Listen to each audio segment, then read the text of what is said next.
Y'all know what it is.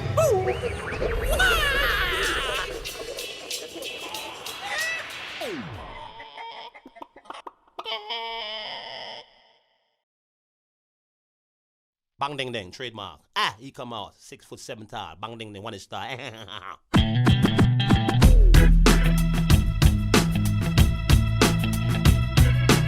dong ding dong ding dong ding dong ding dong ding dong ding. This is a perfect day. Hey everybody, and welcome back to Eggs. Today's special guest is Gustavo Razzetti. Gustavo is the CEO and founder of Fearless Culture, a culture design consultancy that helps teams do the best work of their lives. Gustavo is the creator of the Culture Design Canvas, a framework used by thousands of teams and organizations the world over to map, assess, and design their culture. For more than 20 years, Razzetti has utilized this process to aid leaders from the Fortune 500, startups, nonprofits, and everything in between to create powerful and effective company cultures. Outside of his consulting work with clients, Gustavo regularly speaks with leaders and teams about culture change, teamwork, and hybrid workplaces. Additionally, he's a prolific writer and the author of 4 books on culture change, leading to his insights being featured in the New York Times, Psychology Today, Forbes, BBC, and Fortune, among others. Gustavo's coaching and tools have helped countless executives and teams develop work environments where people collaborate to accelerate individual and collective performance, and he joins us here today to share his insights with our audience. Please join us in welcoming to the show, CEO at Fearless Culture, Gustavo Razzetti. Hey, Gustavo, how are you, man?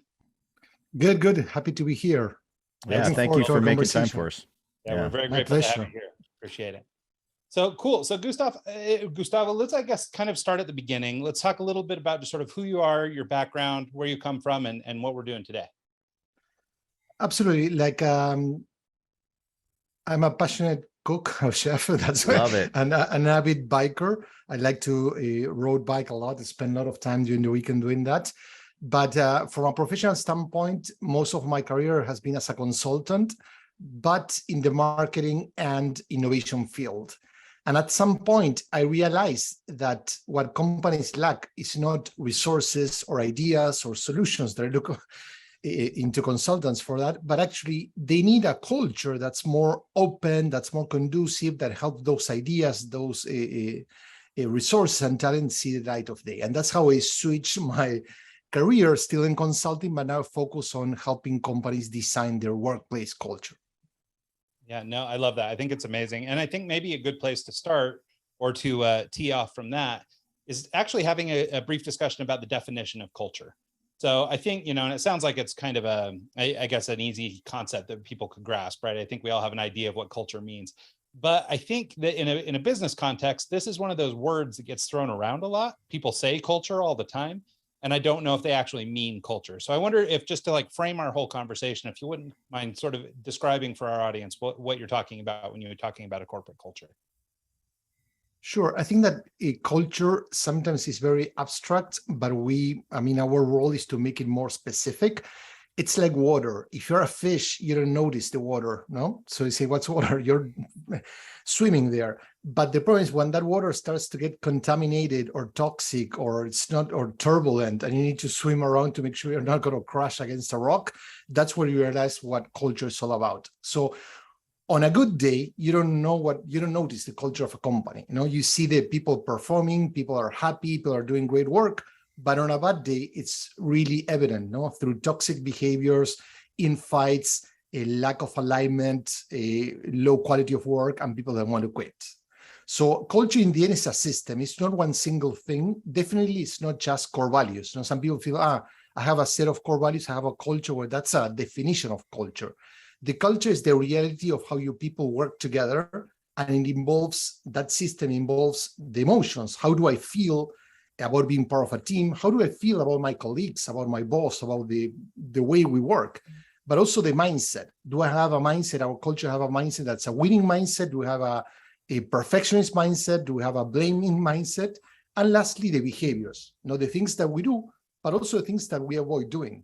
Because some cultures are not about doing things, but also conversations we don't want to have, or problems we don't want to tackle, or performance issues we don't want to discuss among ourselves. Yeah, no, I think that makes a lot of sense. And, and I think that, like you mentioned, it is a very abstract idea, but when you break it down in terms, like the fish in water, it's clear that culture is sort of everything and nothing all at once. It's like, it's all the things, right? And so I wonder, there's, a couple of different ways to approach this conversation. I mean, there's obviously in today's day and age, there's a little bit more of a remote discussion to be had. But I think, or I wonder if we couldn't maybe start sort of, I guess, earlier on in business. And I want to ask you, is culture something that can be built? So, obviously you run a consultancy based on this, so I think I know the answer. But but ultimately, there's an authenticity that comes along with culture, right? There's this idea that, we behave a certain way because we behave a certain way, and it's sort of natural or organic. Again, it's the fish in the water, right? It's just organic. It's how we live. But it's clear that, certain leaders can bring a culture to the table, or maybe certain teams can bring a culture to the table. So I wondered if you talk about just sort of, can you build a culture?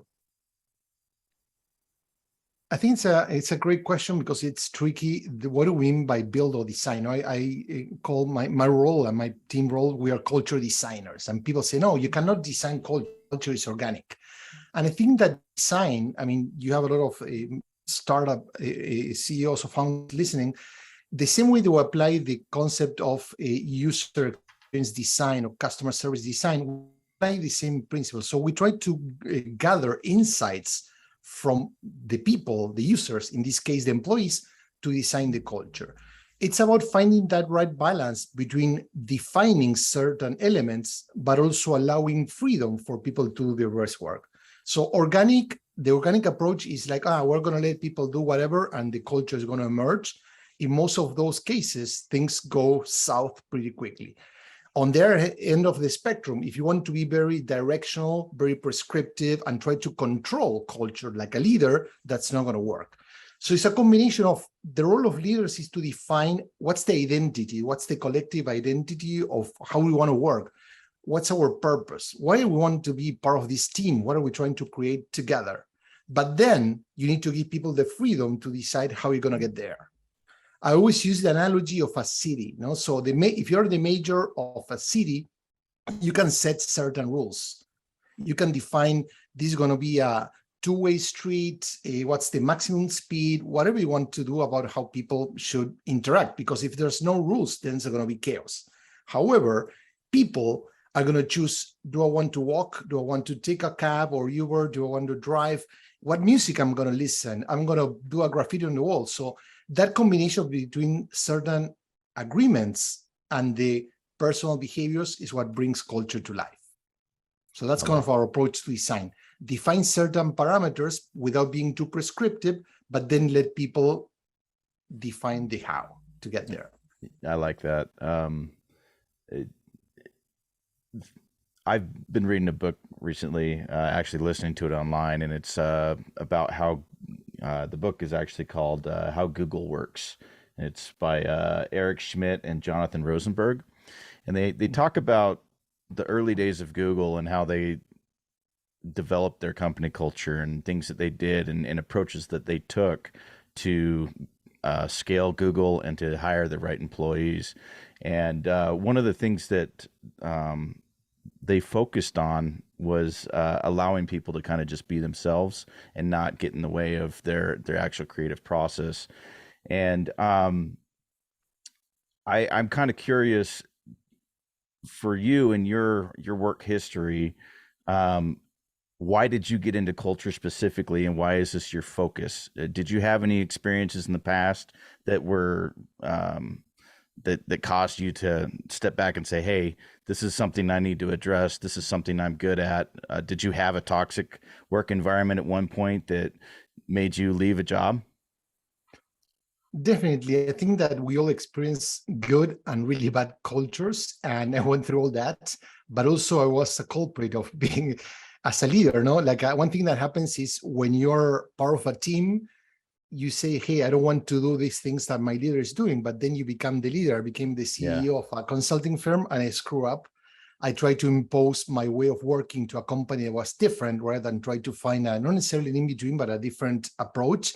And I failed, and it took me a lot of time to recognize that my approach wasn't working. So it wasn't just about changing the direction, but also approaching culture differently. And also to your question, like when I was working with clients, they started asking organically for advice. Hey, I'm starting with my boss, I'm starting with my team members. So I started getting into that field naturally, and then it became like a water, so to speak.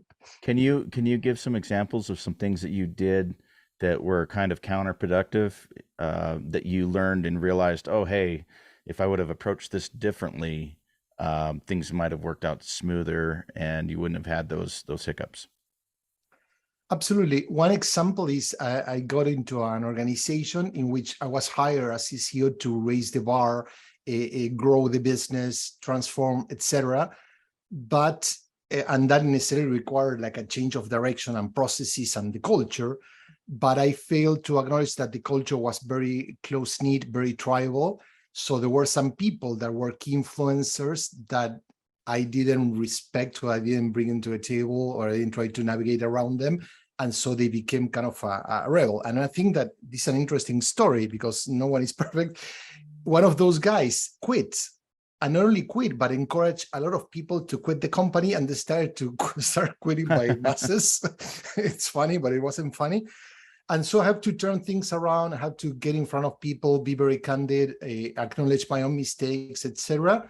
And then things started to turn around. And some of the people that left came back, and that was a sign of, okay, we're in the right direction. Also, integrating both cultures. Like that. So in that book that I just referenced, they discussed, like working with creatives versus like just a normal 9-to-5 job, that you're not doing design work or building software or this or that. And some of the things that they addressed was like allowing people to have their own workspace. If you have a bunch of stuff on your table, that's fine. Do your thing. Allowing them to kind of have more flexible hours, allowing them to, one of the examples that they had, Google was in the early days, was having issues with search results, bringing up ads that weren't related to the search results. And the guy in charge of the team, instead of going and even saying anything about it, he just printed a screenshot of the search results, put it on the board and said, these results suck. And that was just in the workroom, and he didn't say anything about it. And they came back the next 2 or 3 days later, they had a solution, and people just kind of naturally went and found a solution for the thing or the problem without even having to address it. It was just more like, hey, here's a problem. There you go. Address it. Take care of it. And I'm wondering, is there, as far as creating a good work culture around like the creative aspect of things, is that more complicated to do versus just, I work at Subway, I'm coming in to make a sandwich? I mean, there's got to be a different kind of approach that you take for different types of jobs. And I slaughtered that question, but I hope you got where I was getting. No, absolutely. And I love the example, and I remember reading about it. That's a great thing. That I would say that every business industry has its own challenge when it comes to designing their culture. I don't know if a creative industry, when you're working with creative folks, is more challenging.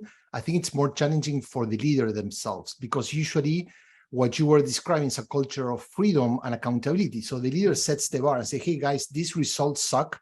And they don't need to tell what they need to do. They don't need to agree on a deadline or how it's going to be resolved. They trust that people are going to take care of the issue. And so creatives like that environment. Creative people like where they are challenged, where someone is not raising their bar, but also giving them space to figure it out. Yeah. For many leaders, or so-called leaders, they just happen to have the title, that's hard, because for them it feels, oh, I don't have ownership of the solution. People are going to solve it without me being involved, and that's hard. That's really hard for leaders. So going back up, how much you want to define and how much room you want to leave for people to do their work. But in most industries, even in Subway, you need people to figure it out, because that's the way how people can find better solutions, or even create new sandwiches that people are looking for to better serve their customers, rather than just repeating their tasks day after day after day. Like that. I'd like to call back to your experience. You were describing that when you were a leader, you were in a position where you had underestimated the tribalism on the team, and basically as a result of not being aware of that situation, you had people quitting and things like that. And I wanted to ask you about sort of the power structure, the hierarchy of power as it pertains to how much leadership or like how much control should a leader provide over the culture versus how much power should the people working in the business have. And a good recent example is, and actually they're a dime a dozen right now with the return to work, but, with people going back to work after working remotely during COVID, there was the sort of semi-recent story of Elon Musk coming out and very brazenly saying everybody's back to the office or you're done. Like, that's it. It was a pretty hard stance on ending remote work. And, I think he softened a little bit over time, but with him, and maybe he's a unique character given his charisma and all this stuff, but in general, that was a very top-down decision, a mandate by a leader who's now saying, remote work's over, you're coming back to work. And he really took that situation. Alternatively is sort of what you described, which is, you underestimated the tribalism, the tribe rose up against you and they started quitting. And so now all of a sudden they've got all the power and you as the leader doesn't have any. So can you talk a little bit about sort of just the role of the leader and sort of how to strike that balance between, staying in charge and being the authority, or, in the case of Elon Musk, the founder or the creator of the company, and how much power you need to be giving over to your teams, to the extent that, could they take over the business entirely? Amazing question. It has a lot of layers. Let me see where we get started. There are three levels of power that come to play. One is the power that the title and its authority gives you as a leader, formal leader. No, so and in the case of Musk, he's also the founder, not the founder, but the owner of the company, majority owner. So that gives him like an authority position. Then there's the influence. Those are the personal relationships. So there are people that probably don't have the title, but have build the trust. They have been there for a long time, so they have the influence to move people in one or different directions. And then there's the expertise. You are good at coding, you're good at problem solving, you're good at copywriting, and people go for you, and you have a reputation, an authority, a leadership based on that expertise. So I think that it's not either you're an autocratic leader and you have to impose, but it's not on the way where we're all very democratic, very open, people can do whatever. It's finding that right balance. There are different types of culture. There are cultures that are more top-down, more directive. There are cultures that are more tribal. There are cultures that are more aggressive, in which the leader only sets the goal and say, hey guys, we need to grow 30% and then do whatever. But if you don't deliver, boom, you're axed. And then there are cultures that are more about the ideation and promote collaboration, people working together. So depending on the type of culture you want, that's the leadership you want to have. No, ideally, we want leaders who are good at setting the goal, setting the vision, but then letting people come up with the solution without the leader having to be involved in it. Yeah. How does working remote come into play when working with a company culture? It's got to be really challenging to work on a team of people and never actually see them in person, and then actually develop that culture and develop that a work experience that everyone can be a part of and feel included and want to work for the team versus just coming in for the paycheck. Yeah, I think that first of all, there are companies that have been operating remotely for decades and they're still in business, they're growing and people love to be there. Yep. There are many multinational teams that, because people work in different locations, different countries, they have learned how to operate remotely. I think the key thing, it's not remote or no remote or hybrid, it's about the intentionality. So there were a lot of leaders that thought that the culture was their office. So the thing that people show up to work, they share a space, basically that create connection. And at some point it can, but I always use the example, think of a couple that have been married for decades, they share the same bedroom, they share the same bed. That doesn't guarantee there's love, that doesn't guarantee there's connection, that doesn't guarantee there's a shared goal. So proximity is a factor, but not necessarily guarantees that there's going to be belonging. You need to design it, no? And I think that many companies fail to do that. There's a lot of research that shows that if you're in an open space office, you're only going to connect with the people that are a couple of feet away from you. So if people are in another floor, in the other corner of the building, you're never going to interact with them. The problem is, before the pandemic, no one paid attention to that. When people started working remotely, they started worrying about things like connection. There are two things that are important. First, when it comes to productivity or performance, most people not only their productivity didn't suffer, but in most cases, many teams improve when they started working either fully remote or in a hybrid way. But also the second part of your question, belonging, that connection, feeling that I'm part of a team, that glue that brings people together. I'm not just there for the paycheck. It can be designed remotely. First, remote teams get to see each other from time to time. It's not that they never see, they intentionally say, hey, once a year, once a quarter, we're gonna get together. Sometimes it happens at a company level, sometimes because of size and proximity at a local level or regional level or team level. There's a company, for example, GoTo, the software development, they have the GoTo meeting and many other applications that they organize community events in different regions in the US, and people, even though they are not from the same team, they go and serve and help at a food bank. And that's organized by the company. So they get to meet other colleagues, they interact, they do good together. So that creates that emotional connection.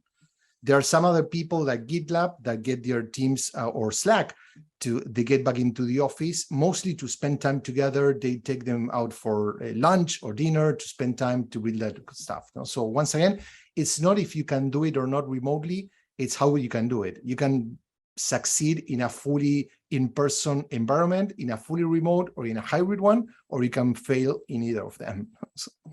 Yeah.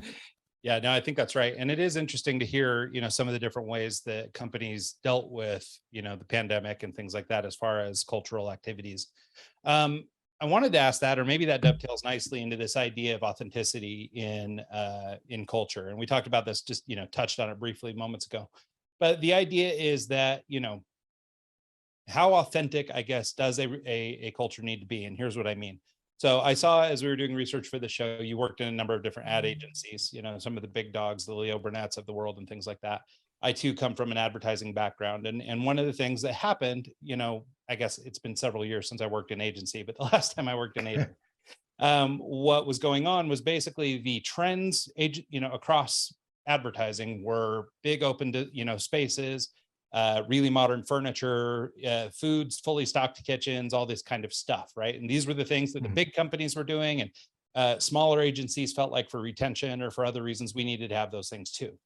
Well, that was, I guess, in my opinion, sort of a inauthentic version of culture, right? I'm creating this culture because I see this is what other places are doing, and I feel like, we should do that too. So instead of focusing on, team building activities or building relationships across our teams, we're going to get you guys every caffeinated food product we can get and put it into the kitchen. So here you go. You guys have all the caffeine you want, just stay at work all night. And so, in my mind, that was sort of an inauthentic version of culture. When in this same example, working for that same agency, they had a very familial culture. Everybody there was, as if they were a family. It was a family-run agency. And the father and his three sons ran the business, and everybody was sort of a part of the family, right? So really, that was the stronger bit of their, culture. And that was the part where everybody felt, they belonged. But as soon as they started pretending that they were some other big New York agency or something, people began to lose sort of, I guess, faith in the culture. And so I wonder, framing in an example like that, and I don't know how good of an example that is, but the concept is, is it important that a culture within an organization sort of spring naturally from maybe the founders or the people who are a part of the leadership? Or is it better to, I guess, I don't know, fake it till you make it, build out your office, right? And, do all the things you think people need for retention or whatever else? I think that that's a great, as I would say, I think authenticity is crucial. So you need to build the culture that basically you're going to deliver on. So a culture that's aligned who you are as a leader and how you're going to show up as a leader. Not trying to copy what other people are doing, it's not going to help, but actually it's going to make you feel ridiculous. You talk about advertising, no? So one thing that happens in the advertising world is that you try to impose an idea to the client and say, hey, this is going to look good on you. In the case of designing culture, it's like you're helping someone choose their right outfit. In the end, the person that's going to wear that outfit is the client, not you. So it needs to look good on the person. It needs to feel authentic. You don't want people to laugh at that. So finding that tension is really important. Of course, you want to evolve culture. Usually founders have a big role in defining the culture of their company, but at some point that needs to evolve. One thing is evolve, another thing is copy pasting what other people are doing. And that's consultants tend to fail into, hey, this is cool because Google did it, or a CEO reads a book and they want to copy what a Slack or anyone else is doing. No? So Airbnb is doing this, so I'm going to copy it. And that doesn't feel good. You need to find your own way to show up, and that's challenging. The last thing I want to mention, when you talk about perks don't define culture. Perks actually are cheap bait to keep people working longer hours. You have caffeinated because we want to stay. We're going to give you free sushi, but at 8, so people stay longer hours. So usually they're not necessarily to build that connection, but they're more of a tool to keep people working more hours rather than having a more balanced kind of a lifestyle. I tell you what, you give me free sushi, I'll be there all night. Count me out. Well, I guess we see each other too, a lot. So I hate to keep referencing this book, but I was reading it or listening to it on my drive home over the weekend. I had a long drive, and it's just top of mind. One of the things that they also did in this book is they allowed the employees to actually participate in the interview process. So like your coworkers are actually doing the initial interviews, and then they're filling out a evaluation form on the person, and then it kind of goes up from there. Do you see that as an effective approach? As far as it makes sense to me, if I'm doing an interview of a potential person that I'm going to be working with, I want this person to be a quality employee. I want them to be someone that's going to be dedicated. I want them to be someone that's going to, I'm not going to have to hold their hand. I'm not going to have to babysit them the whole time. Someone that's actually going to be a value add to the company. Have you seen that approach in the past at other places? And what are your thoughts on allowing other employees to actually be a part of the hiring process and doing some of the interviews?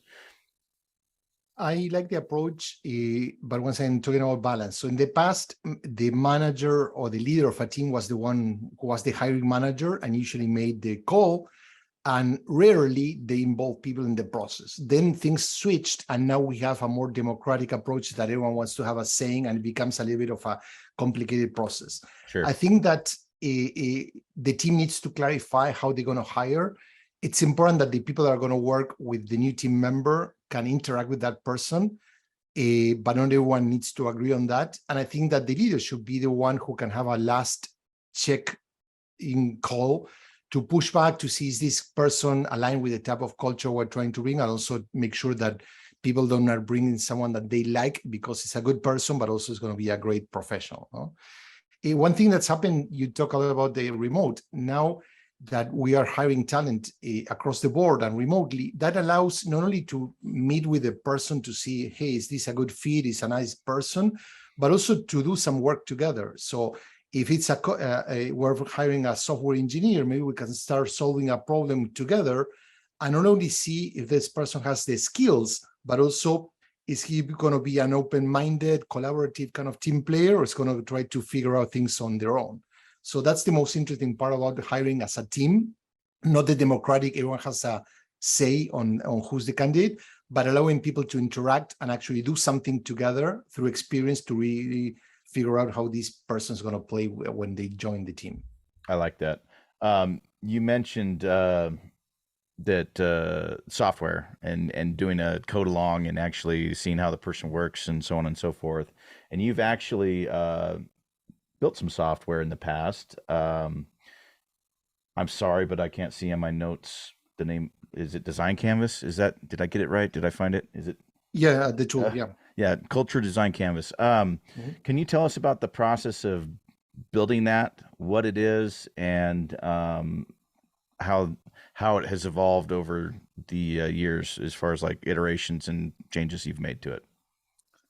Yeah, basically that's I don't know if you're familiar with Alex Osterwalder's business model canvas that many companies and startups use to define their business model and what is going to make them different.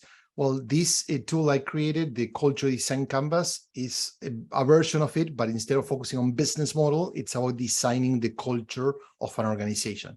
And it can help you map the current state or ideate the ideal state. No, so it's also where are we, but where do we want to go? And it went through a couple of iterations in terms of tweaking the content and what are the elements that define culture. But the most important thing is it includes 3 key elements. At the core of that canvas, it's what we call the long-term vision or the foundation of culture. What's your purpose, core values, and the behaviors? And that's the things that are the things that the leader of the company or the leadership of the company should define and own the most. Then on the right side includes the belonging, the emotional side of culture. What's the glue that brings people together?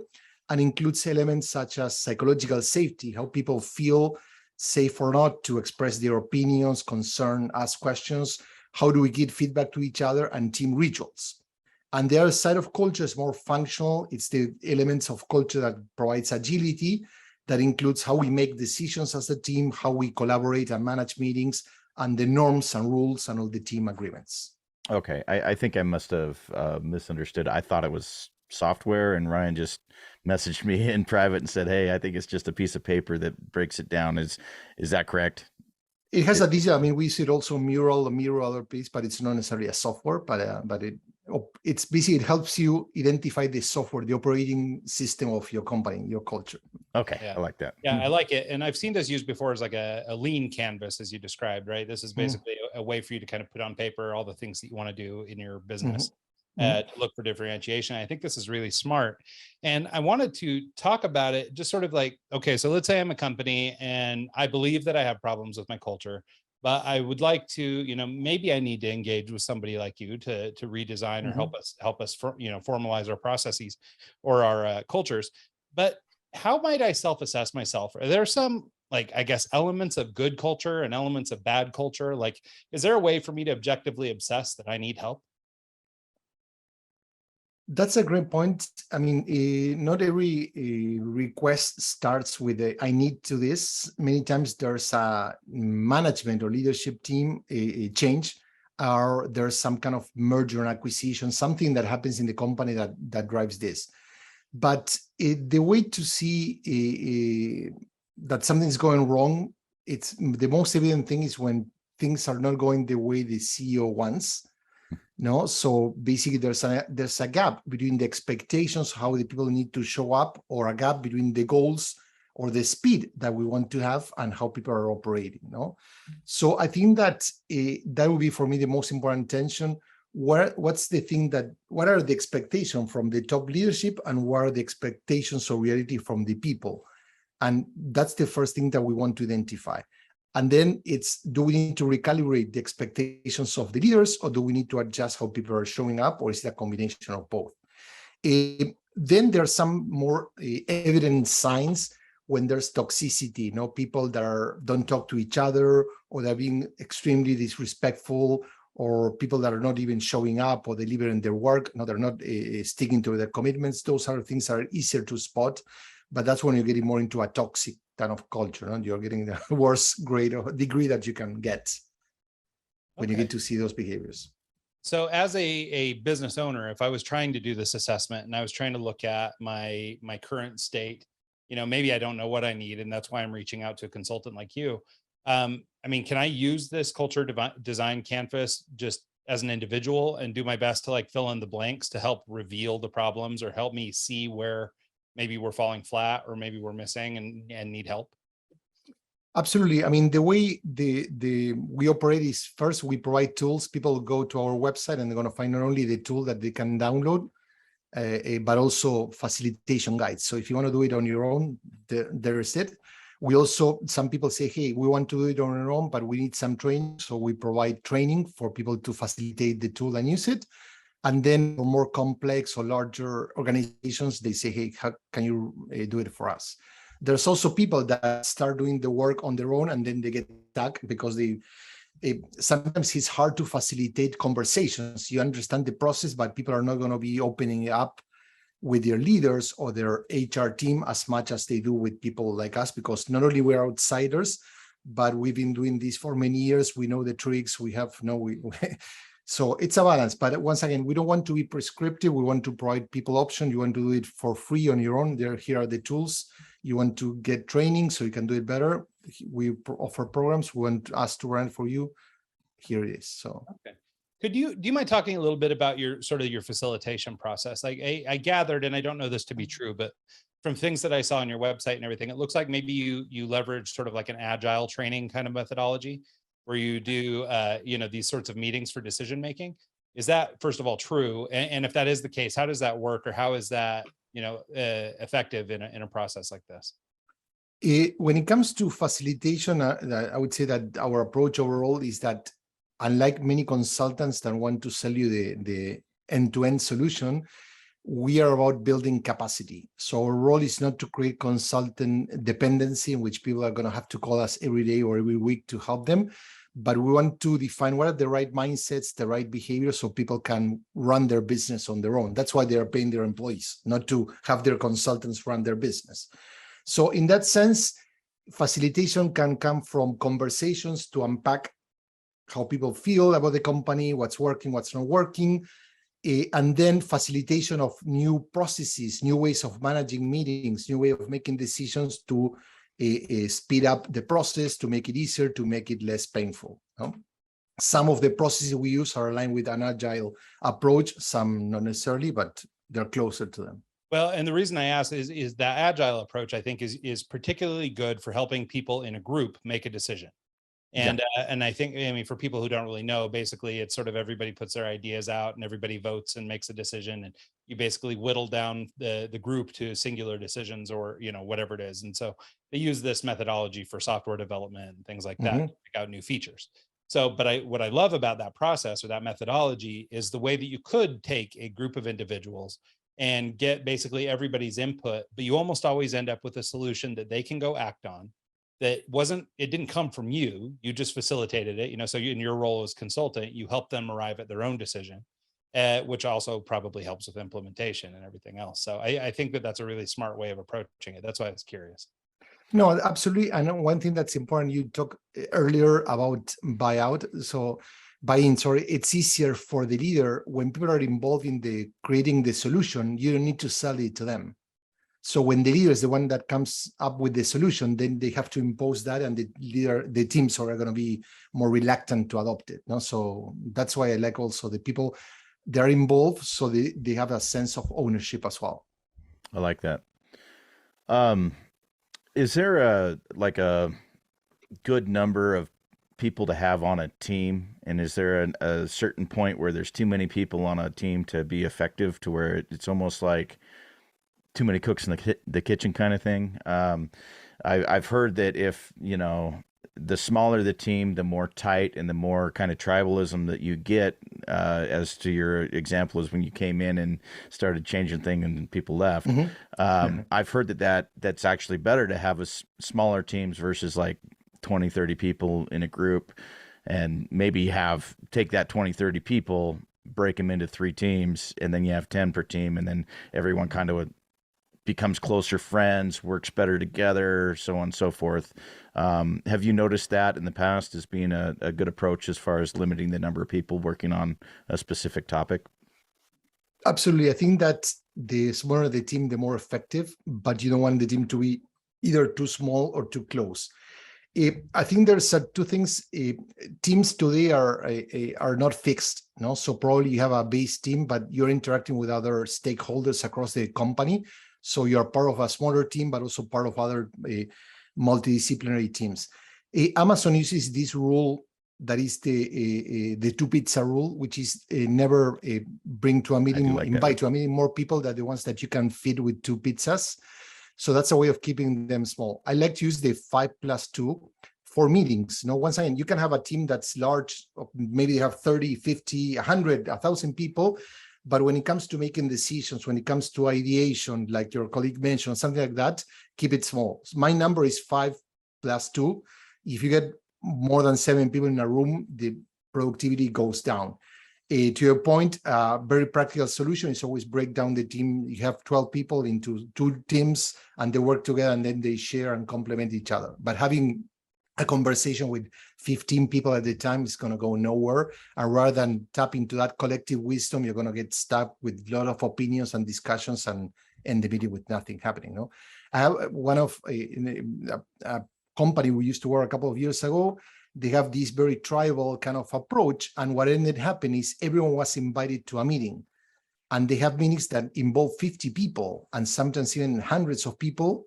There were 3 or 4 talking and a lot of people that were watching the game, the decision-making game. And it was a waste of time for everyone. So definitely keep it small. Yeah, I think that's true.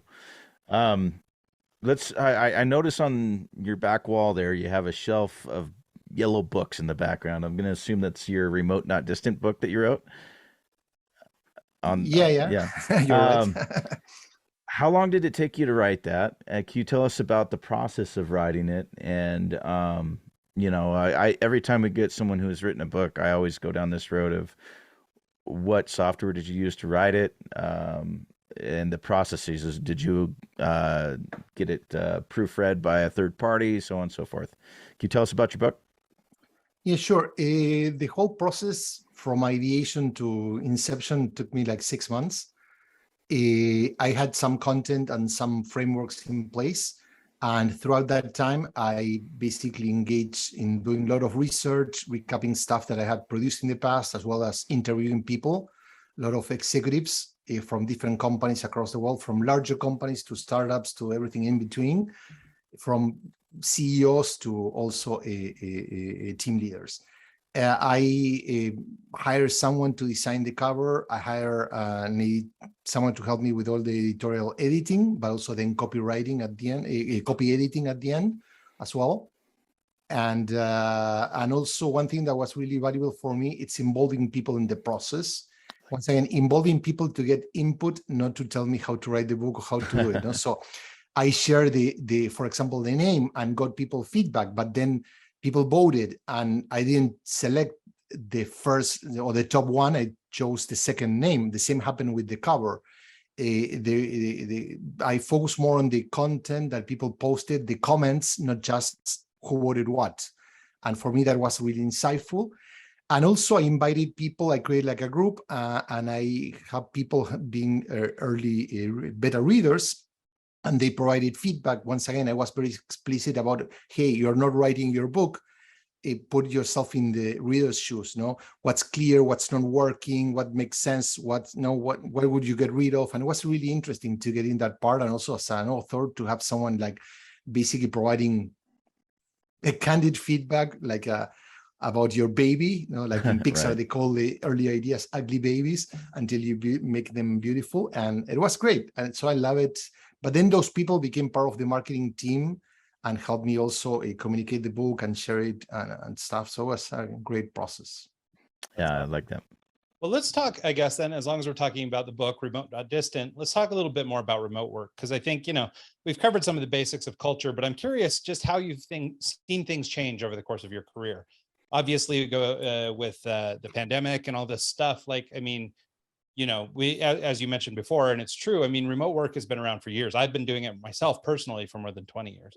And, and I know there are a lot of big, much larger companies that do the same thing and had been doing it the whole time. But I think what happened is when the pandemic happened, everybody started looking at these companies and decided to go remote, right? So there was this sudden rush to remote. And I know in my experience with talking to a lot of remote work advocates and leaders, they didn't feel like that was the right way to get into remote work, right? And then I think that's where you wound up with sort of these broken cultures or these broken companies where they were, I don't know, doing yet another video cocktail hour or video bowling or whatever it was, all these different things they were doing, looking at one another and just kind of replicating these things. And it became very tiresome and authentic. And, I don't think it worked very well. Then at the end of the pandemic, or as the pandemic started to clear up, people started going back to work in some cases they stayed remote, some cases they didn't. And then again, like it kind of wasn't the right way, right? Everything was sort of set up in a wrong way in the first place. And so the foundations were weak. And so I wondered if you could just sort of talk about your experience as a consultant in that space, talking about company culture and how it sort of existed pre-pandemic, what you did to help people sort of amid pandemic, so during the pandemic. And then now, as people are struggling with the concept of remote work, or, forcing people back into the office or whatever, how you're seeing just sort of the whole sort of cultural landscape move around. Yeah, I think that I can speak about what companies did and then how I help my clients. Many companies built around it. Of course, at the very beginning of the pandemic, it was more of everyone was on a defensive mode, trying to basically make sure that the ship stayed afloat. And that helped for the first, but then when everyone started seeing, hey, this is not going to go away tomorrow, some companies started being more strategic. So we have a lot of clients reaching out to say, hey, this is going to take 9 months, a year, maybe 2 years. So what are we going to do in the middle? No? So they started to be more intentional.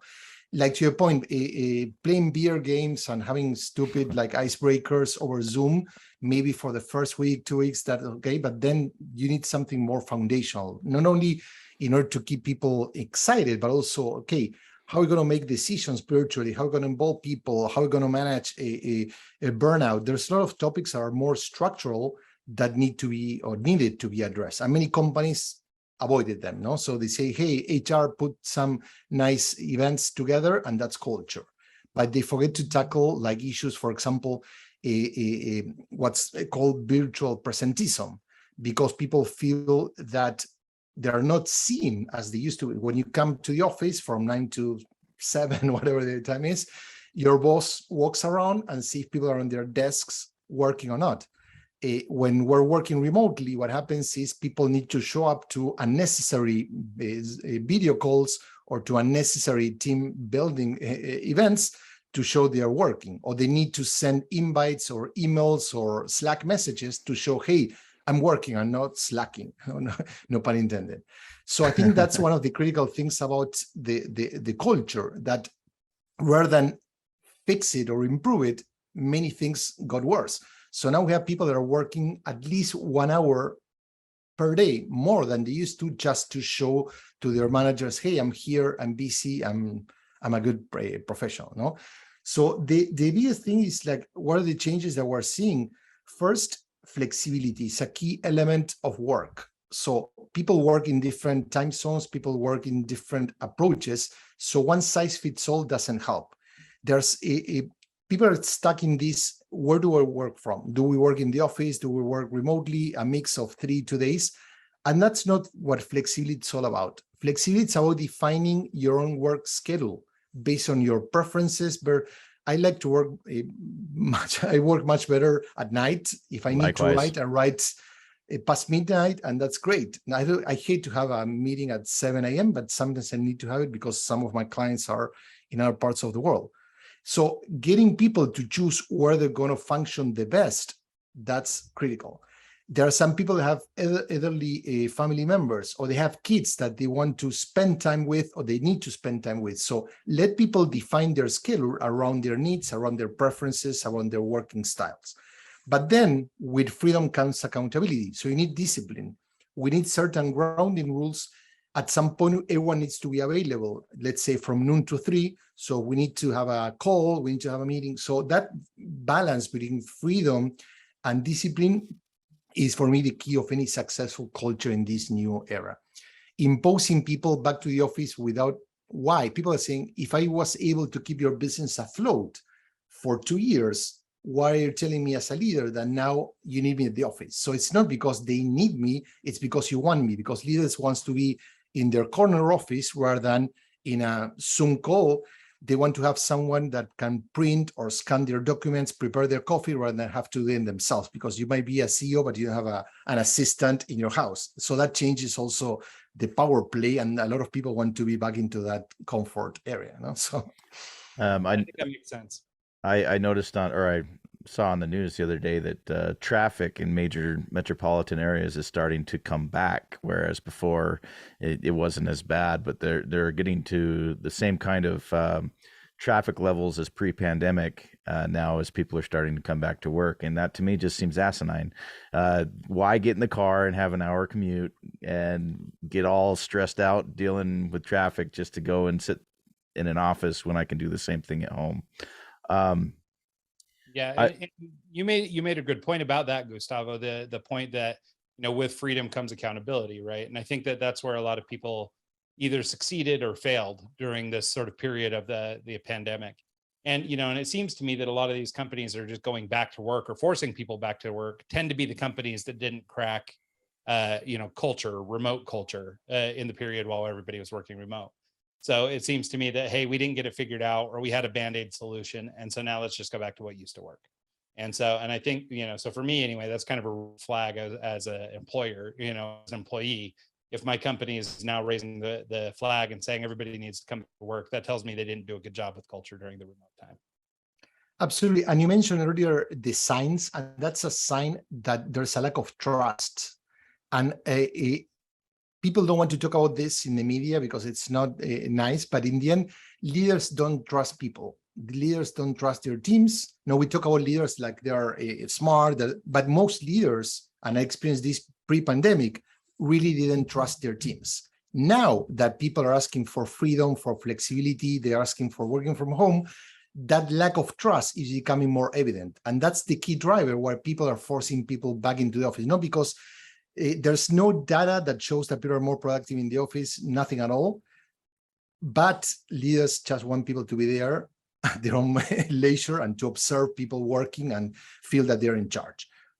People feel in the office, they feel in a more powerful position than when they are, once again, one of those small rectangles in a Zoom call. Yeah. Another thing that you mentioned there is the flexibility of the time. I'm one of those people that, after 11 p.m., my brain just turns on and I get more done between the hours of 11 p.m. and 4 a.m. than I do most days during the day, just because it's when I'm productive. For someone like me who enjoys working at night, but occasionally, like just today, we just interviewed someone that was from Germany, so we had to get up and do an early AM interview. Obviously, there's those examples. How would someone like me go about trying to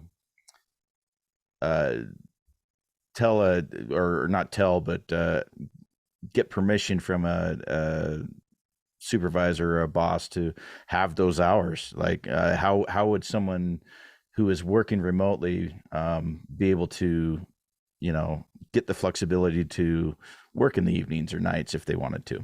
Is it just a conversation with your boss and say, hey, this is my preferred time, and then, every day at 3 p.m. we get together for a quick meeting and then go from there, or is there more to it than that? Are you asking how it works, how it should work? I mean, like, not how it works, but like, I don't see a lot of companies being, well, maybe now that it's been more prevalent in the work industry to work remote, that it's not necessarily a big problem, but a lot of people want you there 9 to 5 or be available 9 to 5. But sometimes it just, for people who work better at night, it almost makes more sense to, work when your brain's working the best or when you work the best. Is it just a matter of having a simple conversation with your boss and saying, hey, this is when I prefer to work? Is it okay with that? Or is it more, like in most instances, you need to just be available from 9 to 5?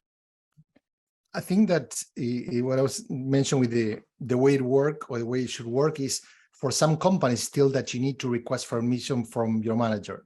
The companies that are successful, either fully remotely or work in a hybrid environment, they make those decisions at a team level. So it's not your manager, but it's you with your colleagues get together and create a craft team agreement.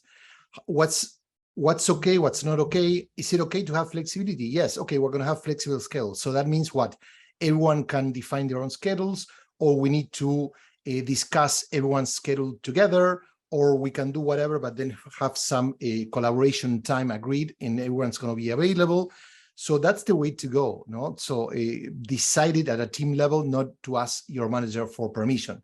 In the past, when people started working remotely, and that was one person's going to take maybe Friday off, that was the norm. I'm going to ask my manager, can it be an exception? Today, in which flexibility should be the driver, those conversations should happen at a team level. Yeah. Because in the end, what we're talking about is the shift. Leaders need to focus more into creating the right environment and focus more into the outcome, not the input, rather than watching how many hours people work, if they are available or not. Are people doing great work? Are they delivering on results? That's what matters. That's what leaders should be putting the energy, and not on tracking how many hours or how many keywords are we typing on. I was actually going to ask you about that, because they do have software where they can track what you're typing, what you're doing, where you're at. That almost to me seems more invasive, and I wouldn't want to work in a company that would micromanage me to that level. What are your experiences with tracking software, and is it a good or a bad thing? I think it's completely wrong in many aspects, not only because we shouldn't get into the point of controlling that. We can control certain information or track, doesn't mean that we shouldn't track it. But I think it talks how companies and leaders are spending time and money and technology in the wrong problems. Because once again, instead of trying to say, hey, how can we become more innovative? How can we spend time coming up with new ideas? How can we engage people so people don't pretend that they're working there? You get what you reward. If you reward presentism, people are going to start typing bullshit all day. They're going to show up there. They're going to turn on their cameras. They're going to basically work around the system, because that's what you're basically promoting. If you reward results, but then provide freedom, people are going to have to do everything they do to achieve their goals. What are we getting? We're getting a culture of playing the system, not of setting a high performance bar. I like that. I think that's right. And it's funny, just that point of conversation. I've seen a increase in ads lately for these little devices that you can set your mouse on to keep moving your mouse all day so that your employer thinks that you're working. And Gustavo's point earlier about trust, right? I mean, tracking my movements, tracking my keystrokes, all that stuff. Like, I mean, what says I don't trust you more than that? So, I mean, if you're trying to build a healthy culture, in your company, and basically you're encouraging people to lie, cheat, and steal, like, I mean, you're building a horrible culture. Like, so this is not a good way to go.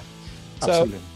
So Gustavo, we're getting to the end of the show. I wondered if you wouldn't just take a quick minute and tell people how they might engage with you individually if they wanted to, or if how they might learn more about your business or get involved with you in one way or another.